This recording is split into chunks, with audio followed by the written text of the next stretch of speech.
Usually when we do these deep dives, we're looking at a tech giant or maybe a specific historical event.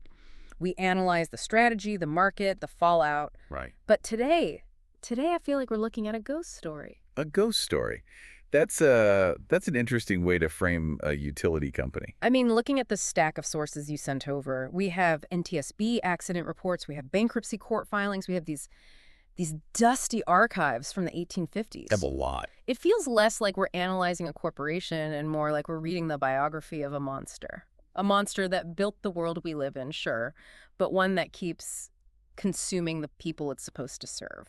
That is a dark way to start. Ah. But looking at the data, it's not an unfair characterization. We're talking about Pacific Gas and Electric, PG&E. The entity that powers California. The entity that is California in so many ways. You really can't tell the history of the Golden State from, the gold rush to Silicon Valley AI data centers without telling the story of this one specific company. And it's such a story. It is. It's a story of engineering, genius, absolute monopoly power, and negligence on a scale that is genuinely hard to comprehend. And that's the mission today. We're going to unpack 121 years of history. We're going to try to figure out how a company that started with the motto, "Let there be light," ended up pleading guilty to 84 counts of involuntary manslaughter. It's a wild arc. We're going to cover the gas wars of the 1800s, the nuclear hubris of the Cold War, the poisoning of Hinkley. And the financial and physical fires that are currently threatening to burn the whole state down. Yeah, that pretty much covers it. So let's get into it. And I want to start where the sources start. San Francisco, 1850. Okay, picture this.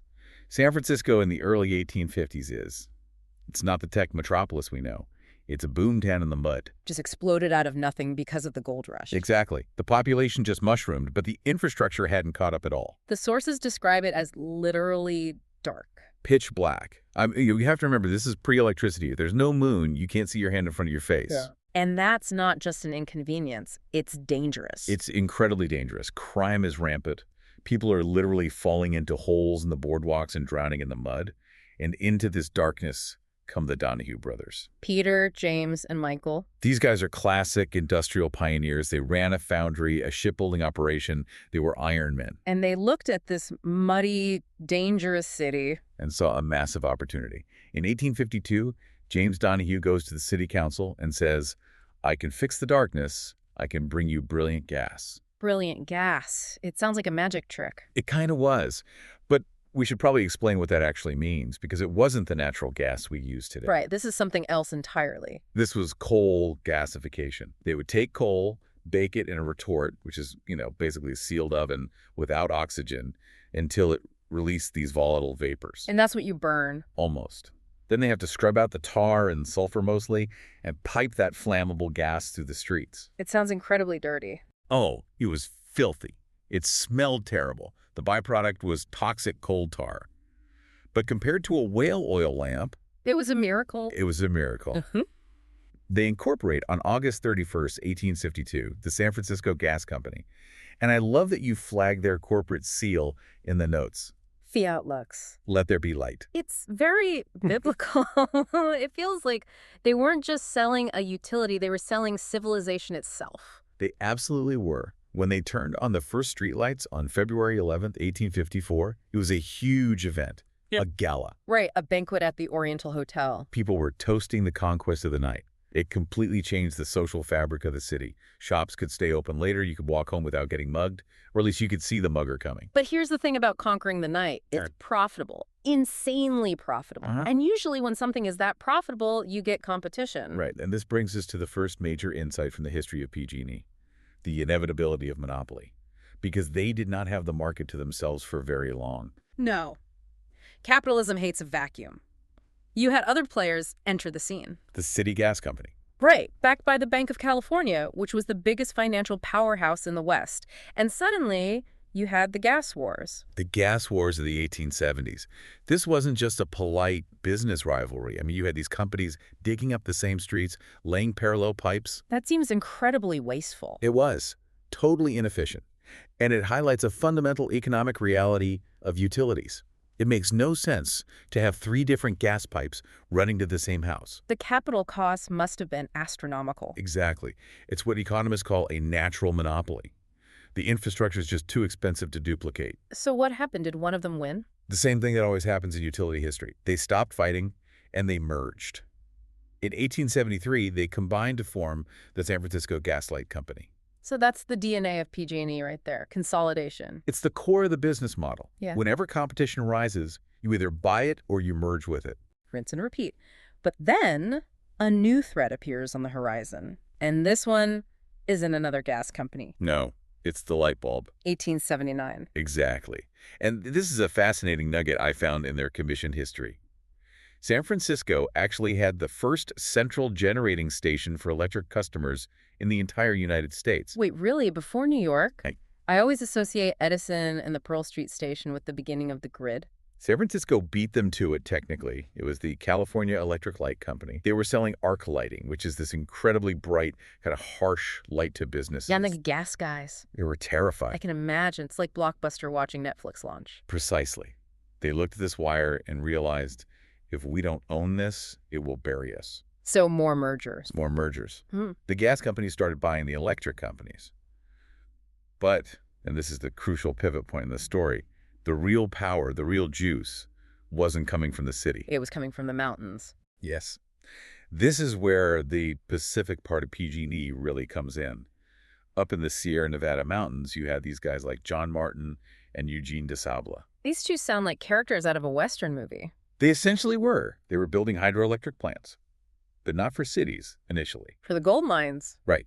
Mines need massive amounts of energy to run stamp mills and pumps. But as the mines started to play out, or as the hydro capacity exceeded what the mines needed, Martin and DeSabla had a realization. We have all this power up here in the mountains, and all the people are down there in the city. Exactly. But there's a huge problem. Distance. Distance. You couldn't transmit electricity that far back then. The physics just didn't work. The voltage would drop to zero due to resistance before it got anywhere near the bay. But they figured it out. They took a massive gamble on high-voltage transmission. They built a 140-mile line from the Colgate powerhouse all the way to Oakland. 140 miles. At the time, engineers said it was impossible. It couldn't be done. But it worked. It worked. And suddenly, the entire economic model of power generation shifted. How so? Well, the city companies were burning coal to make steam, to spin turbines to make electricity. That's expensive. You have to buy the coal, ship it in. Whereas Martin and DeSabla were using falling water, Yeah. which is free once you've built a dam and the powerhouse. So the cheap mountain power wins. It wins big. The marginal cost of hydro is near zero. So in 1905, Martin and DeSabla's outfit merges with the San Francisco gas giants. And that's the birth. And on October 10th, 1905, the Pacific Gas and Electric Company is officially born. 1905. So pause here for a second. They've successfully consolidated everything. They control the gas, they control the city's electricity, they control the cheap hydro from the mountains. They are the undisputed kings of California energy. They're sitting on top of the world. And then, 6 months later, the world ends. April 18th, 1906, 5:12 a.m. The Great Earthquake. It's hard to overstate the violence of this event. The ground didn't just shake, it liquefied. In the city, the gas mains, those iron pipes we talked about earlier, they just snapped like twigs. And when you snap a gas main in a city made of wood, You get an inferno. yeah. The earthquake did the damage, but the fire did the destroying. PG&E's infrastructure was decimated. Their headquarters on Post Street, gone. All the records burned. The substations, rubble. I was reading the account of the employees. They were literally trying to fight fires with their bare hands to save the generation stations, but the water mains were broken too. It was a complete apocalypse. It's amazing the company survived it all. But, and this is the key insight from this part of the story, this disaster actually cemented PG&E's monopoly forever. How does an apocalypse help a business? That sounds completely counterintuitive. Because of where their assets were. Remember the merger? They had just bought all those hydro plants up in the Sierras. And the earthquake didn't hit the Sierras. Not at all. So the city was destroyed, but their main power source was fine. Ah. So there's smaller competitors in the city. They were completely wiped out, Yeah. physically and financially. They had no assets left, no way to make money. PG&E still had generating capacity. They still had revenue coming from other parts of the state. They were the only entity with the capital and the surviving infrastructure to actually turn the lights back on. Survival of the biggest. It was the ultimate stress test. And it proved that a centralized, integrated regional grid was more resilient than a bunch of disconnected local plants. It gave them the moral and political license to expand even further. And expand they did. The period from, 1910 to 1930 reads like a game of Monopoly where one player just buys every single property on the board. It was a massive buying spree. They bought up the water rights, the old mining ditches, the small-town electric companies in the Central Valley, and they started building big infrastructure. This is the era of the super inch. The super inch. It sounds like a weapon from a sci-fi novel. It was a weapon of commerce, for sure. Yeah. By the late 1920s, San Francisco was running out of capacity for manufactured gas. But they found these massive natural gas fields down in Kettleman Hills and even further in Texas. Again, the distance problem. Yeah. How do you get the gas all the way to the Bay Area? You build a 34-inch diameter pipeline. Yeah. At the time, 1930, it was the largest high-pressure gas transmission line in the world. They trenched it through mountains, under rivers. It was a true engineering marvel. And this sets the culture, doesn't it? The sources keep coming back to this engineer's mindset. Yeah. We can build anything. We can conquer any geography. That is the command and control philosophy. Nature is something to be tamed. If there's a river, damn it. Yeah. If there's a mountain, tunnel through it. If there's a distance, you span it with wire. And for 50 years, it worked brilliantly. It made California the economic powerhouse it is today. There's no question about that. But that philosophy assumes that nature is static. It assumes the ground won't move, the climate won't change, and that the people won't fight back. And as we move into the post-war era, all three of those assumptions start to crumble. They really do. Let's talk about the atomic age, because PG&E wasn't content with just gas and hydro. They wanted to split the atom. Everyone did in the 50s. It was the new frontier. Power too cheap to meter. That was the slogan. And PG&E, true to form, wanted to be first. Of course. In 1957, they brought the Vallecitos Nuclear Center online. It was the first privately funded atomic power plant in the United States. They were riding high, but then they tried to build at Bodega Bay. A beautiful fishing village right on the San Andreas Fault. Wait, literally on the fault? Like uncomfortably close. Oh, yeah. And this is where they hit the first real wall of the modern era, the environmental movement. This wasn't just NMBYs, not in my know- backyard, right? This was something new. It was the birth of organized environmentalism, the Sierra Club, local activists. They fought PG&E to a standstill. And for the first time, PG&E had to back down. They abandoned the Bodega Bay project. That must have been a massive blow to their ego. They weren't used to hearing the word no So they moved down the coast to Diablo Canyon. and walked right into an even bigger buzzsaw. Yeah. Construction started in 1968. It didn't fully open until the mid-'80s. Why the huge delay? Because after they'd already started building, they found another earthquake fault right offshore, the Hosgri Fault. You are kidding me? They started building a nuclear plant and then found the fault line. It was a geological surprise, a big one, and it led to massive retrofits, billions in cost overruns, and the largest anti-nuclear protests in American history. The sources mention 1,900 arrests in a single 2-week period in 1981. Think about the optics of that. In 1906, PG&E is the hero rebuilding the city from the ashes. Yeah. In 1981, they're the monolith arresting grandmothers who were terrified of a meltdown. The public trust had just evaporated. Completely. And while everyone was looking at the nuclear plants, staring at these giant cooling towers, something much more insidious was happening in the desert, something you couldn't see. Hinkley. Hinkley. I think most people know the name because of Julia Roberts, the movie Erin Brockovich. It's a great movie. But the reality is so much grimmer than what you see on screen. Walk us through the science here. Because the movie focuses on the legal drama, but I want to understand the mechanics. What exactly did they do? Okay, so PG&E has these massive gas pipelines, like the super inch.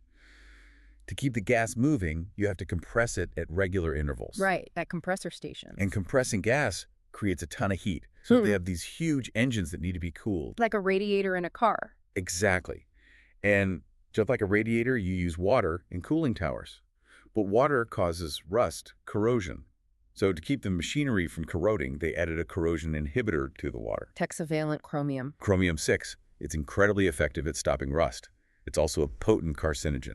And what did they do with this contaminated water after it cycled through the towers? For 14 years, from 1952 to 1966, they took this cooling water, loaded with chromium 6, and just discharged it into unlined ponds. Unlined, meaning it just goes straight into the dirt. Straight into the dirt and then down into the aquifer, the groundwater. How much are we talking about? Roughly 370 million gallons of it. And the people of Hinkley, they were all on well water. They were drinking it, they were bathing their kids in it, they were filling their swimming pools with it. And this is where the chemistry gets really insidious. What do you mean? Well, chromium-6 is structurally very similar to sulfate Why does that matter? because human cells have active transport channels specifically designed to pull sulfates inside the cell. Yeah. We need sulfates for various functions. Okay. Chromium-6 hijacks that pathway. It tricks the cell into letting it in. And once it's inside, it reacts, it turns into a different form, chromium-3, and in that chemical process, it shreds the DNA. It's a Trojan horse on a molecular level. That is absolutely terrifying. And PG knew it was dangerous. The internal memos suggest they knew it was toxic. But the cover-up is what really damns them in the sources. They didn't report the contamination to the regional water board for years. And when they finally did, They launched this PR campaign to tell the locals that chromium-6 was actually good for them. good for them. How do you even begin to argue that? They compared it to the chromium you find in multivitamins, which is chromium-3, a totally different benign thing. It was purposeful scientific gaslighting, Which leads to the lawsuit, the $333 million settlement. which at the time was the largest direct action settlement in U.S. history. But the money didn't run the town back. It's a ghost town now. It really is. I looked at the recent satellite imagery. It's just empty grids where houses and farms used to be. It feels like this is the turning point in the whole story. Before Hinkley, PG&E was a builder. After Hinkley, they were a defendant. It changed the adversarial relationship forever. But right as they were trying to write the check for Hinkley, the 2000s hit. And the financial floor just fell out from The energy crisis. I remember the rolling blackouts. My power went out all the time. The 2001 crisis is a perfect example of a Frankenstein regulatory system. California decided to deregulate the market.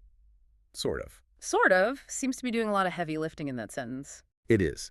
They forced PG&E to sell off their gas power plants, the things that actually make the electricity. So PG&E became just a wires company for a lot of its supply.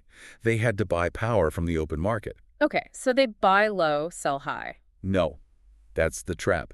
They had to buy at market price, which fluctuates wildly, but the state law said they could only sell to you and me at a fixed price. Oh, I see the problem immediately. If the market price goes above the fixed price, They lose money on every single light switch that gets flipped. And then you had Enron. the smartest guys in the room. Enron and other traders realized they could game this broken system. They engaged in these schemes with names like Fat Boy and Death Star. What were they doing? They would purposefully congest the transmission lines or take power plants offline to create artificial shortages. Supply goes down, price goes up, basic economics. Except they took it to an extreme. The price of wholesale electricity went from about $45 per megawatt hour to over $1,400. And PG&E couldn't raise its rates to cover that. They were legally frozen. They were bleeding billions of dollars a month. They were completely insolvent. So in April 2001, The mighty monopoly filed for Chapter 11. bankruptcy number 1. The state eventually had to step in. It cost taxpayers and ratepayers something like $45 billion to clean up the mess. But here's the key takeaway. When PG&E emerged from bankruptcy in 2004, they were a different company. How so? They were leaner. They were desperate to cut costs to pay back their creditors. And when a utility is desperate to cut costs, what gets cut first? Maintenance, inspections, record keeping, all the boring, unglamorous stuff that keeps people safe. Which brings us to a quiet afternoon in San Bruno, September 9, 2010. This is one of those moments that divides California history. There's before San Bruno and after San Bruno. Set the scene for us. It was a residential neighborhood, Crestmore Drive. People were coming home from work, kids were playing, people making dinner, and under the street ran line 132, a 30-inch natural gas transmission pipeline. Installed in 1956. Right, and at 6:11 p.m., it ruptured. But it didn't just crack or leak.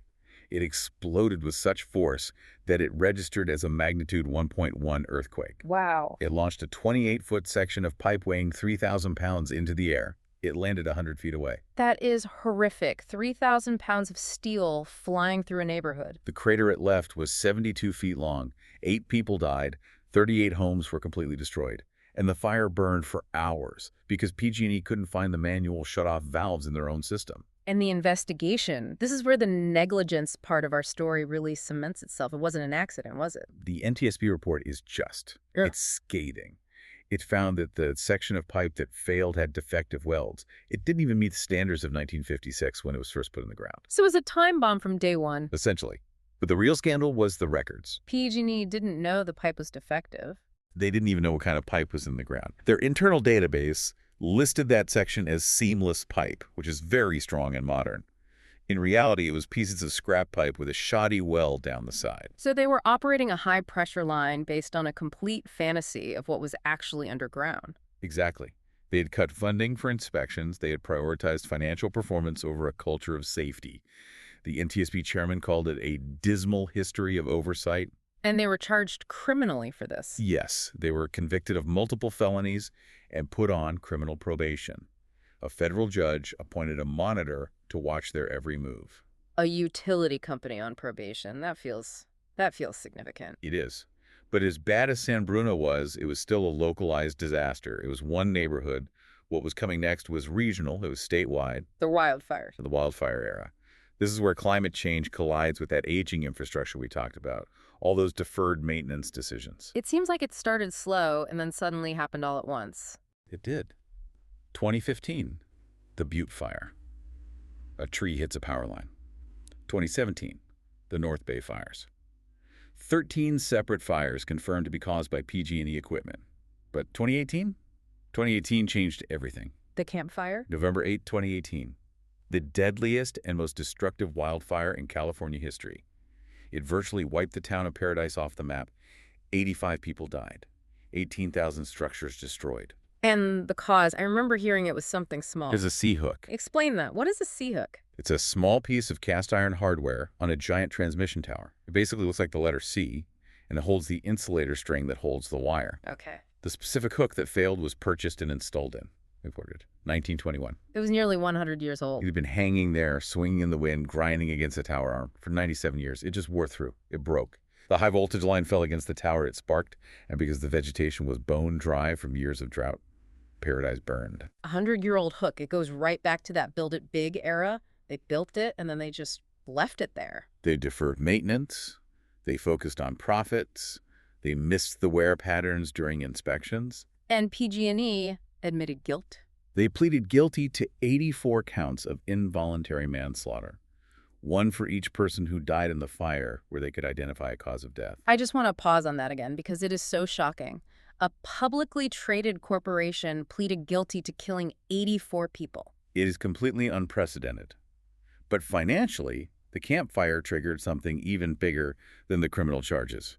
It triggered inverse condemnation. Okay, we need to unpack this term because I'm guessing the listener isn't a lawyer. What is inverse condemnation? It's a legal doctrine that's pretty unique to California, and it's derived from the Constitution. You know how the government can take your property for a highway, but they have to pay you for it? Right, that's eminent domain. Or condemnation. Inverse condemnation is when the government takes or damages your property without asking first. In California, courts have ruled that utilities like PG&E are acting as agents of the state. Okay. So if their equipment starts a fire that burns down your house, they have effectively taken your property, and they have to pay for it. Okay, but what if it wasn't really their fault? What if a tree branch flew a mile in a hurricane and hit the line? What if it was an act of God? It doesn't matter, and that is the absolute kicker. It's strict liability. Yeah. Even if PG&E followed every single safety rule perfectly, if their equipment ignited the fire, they are liable for 100% of the damages. Wow. So they are essentially the insurance company for the entire state's fire risk. Precisely. And in the era of climate change, that risk has become uninsurable. Facing $30 billion in liabilities from the campfire and other fires, PG&E completely collapsed. Bankruptcy number 2, January 2019. And this bankruptcy was even messier and more complex than the first one. Because now you had tens of thousands of victims, people who lost their homes, their businesses, their family members, fighting against Wall Street hedge funds for the scraps of the company. And the settlement they reached. This is the most dystopian part of the entire story to me. It is a true paradox. They agreed on a $13.5 billion settlement for the fire victims. But PG&E didn't have that much cash. So how did they pay them? They paid about half of it in PG&E stock. So the victims of the fire became the owners of the company that started the fire. They now own about 22% of PG&E. That creates a terrible, terrible incentive structure, doesn't it? It's completely perverse. If you're a victim, you need your payout to rebuild your life. For your stock to be worth anything, PG&E has to be profitable. So you find yourself in this position where you might be rooting for the company to raise rates or cut costs just so the stock price goes up enough for you to get your money back. It turns the victims into, in a strange way, accomplices. It ties their fate directly to the fate of the monster that destroyed their lives. So we're in the modern era now, post-bankruptcy number 2. They're trying to prevent the next paradise. And one of their main tools is something that drives everyone in California crazy. PSPS. Public safety power shutoffs. Turning the power off before the wind blows. It's a brute force solution. It really is. They basically realized they couldn't trust the 100-year-old hooks. They couldn't inspect every inch of their massive grid in time. So the only way to be 100% sure a line doesn't start a fire is to de-energize it. But the impact of that. It's massive. Yeah. In 2019, they shut off power to millions of people for days at a time. Schools closed, businesses lost inventory, people who rely on medical devices were terrified. And they completely botched the execution, right? Oh, completely. Their website crashed because everyone tried to check the maps at once. The maps were inaccurate. They hadn't coordinated with local emergency services. It was chaos. The state fined them over $100 million just for how badly they communicated it. It feels like they're trapped. If they leave the power on and a fire starts, they go to prison and go bankrupt. If they turn the power off, the state screams at them and the public hates them. That is the corner they are painted into. Which brings us to the only real permanent solution, the gold standard for safety. Undergrounding. Burying the lines. If the wire is 5 feet under the dirt, a tree can't fall on it. The wind can't blow it into dry grass. Problem solved. So why haven't they done it already? It seems obvious. Money. How much money are we talking about? Okay, let's do the math. In 2021, they announced a plan to bury 10,000 miles of distribution lines in high fire risk areas. 10,000 miles? That is a lot of digging. It's roughly the distance from San Francisco to London and back. The cost estimates vary, but it's generally cited at around $3 to $4 million per mile. So, $40 billion. Give or take. Now, PG&E claims they can get the cost down to closer to $2 million a mile through economies of scale. But even at $20 billion, that is a staggering amount of capital. And here's the question. Who pays for it? The ratepayers. Us. Exactly. And PG&E rates are already some of the highest in the nation. They're about 80% higher than the national average. People are already struggling to pay their power bills. So you have this fundamental tension. How much safety can we actually afford? And it seems like the government is realizing the ratepayers can't handle it alone. I saw in the notes that the Department of Energy just stepped in. Yes, just recently. In December 2024, a $15 billion federal loan. That sounds like a bailout, doesn't it? Well, they call it a low-interest loan to upgrade the grid and support renewables. But let's be real, it's a lifeline. It's the federal government admitting that PG&E is too big to fail. As it is. It serves 16 million people. The 5th largest economy in the world, California, cannot function without it. So Uncle Sam is stepping in to backstop the risk. And amidst all this, they're trying to rebrand. They moved their headquarters. Yep. They left a historic complex in San Francisco, the one right near where the 1906 quake hit, and moved to a fancy new building in Oakland. It's all symbolic. We're leaving the old PG&E behind. But can you really leave it behind when the culture might be the problem? We have to talk about executive pay because that always riles people up. Patty Pop, the CEO, in 2021, her total direct compensation was valued at over $50 million. $50 million. While the company is on federal probation, while wildfire victims are waiting for stock checks, how do they possibly justify that? The corporate argument is, this is the hardest job in America.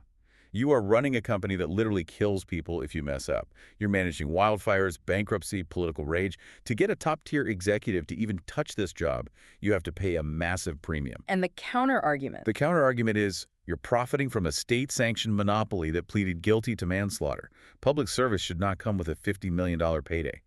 Both sides are just screaming past each other. They're also betting on tech. It's not just shovels and undergrounding. No, they're leaning really hard into AI and machine learning. They're using satellite data, weather models, everything they can to predict exactly where a fire might start. So the idea is, instead of shutting off power to a whole county, maybe we can just shut off this one specific valley for 2 hours. Surgical shutoffs, that's the dream. It's a race, really. Technology versus climate change. So we've traced this incredible arc from the Donahue brothers and their coal gas in the mud to a $15 billion federal loan, and AI fire models. At its core, it's a story of infrastructure fragility. We built this massive machine, the super-inch, the hydro dams, the nuclear plants, assuming a stable world. A world where the ground doesn't shake too much, the forests don't burn too hot, and the population stays put. But the world isn't stable anymore. No, the climate has changed, the equipment has aged beyond its lifespan, and we are living in the interface between the wild and the suburbs. It really makes you look at the outlet on your wall differently. I mean, usually you plug in your phone and you just don't think about it. But that outlet is the end of a very long, very expensive, and very bloody wire. It connects you directly to the Sierra snowpack, to the nuclear reactors sitting on a fault line, and to the ghosts of paradise. And it raises the big question for the listener. We've seen the failure of the private model, the two bankruptcies. We've seen the failure of a public oversight, the CPC being too cozy with the company for decades. Right. So can a private company, an investor-owned utility, ever truly serve the public interest when the risks are this high and the stakes are life and death? That is the multi-billion-dollar question. When the victims own the stock and the federal government provides the loans and the ratepayers cover the lawsuits, is it even a private company anymore? Or is it a zombie? A zombie monopoly. Exactly. Are the profit motive and public safety now just permanently at odds in California? I don't have the answer. Yeah. But looking at this history, it is hard to be optimistic that business as usual is going to work. Something to mull over the next time you pay that power bill. Indeed. Thank you for listening to this deep dive into the history, tragedy, and future of PG&E. It's been a heavy one, but an important one. Stay safe out there. We'll see you next time.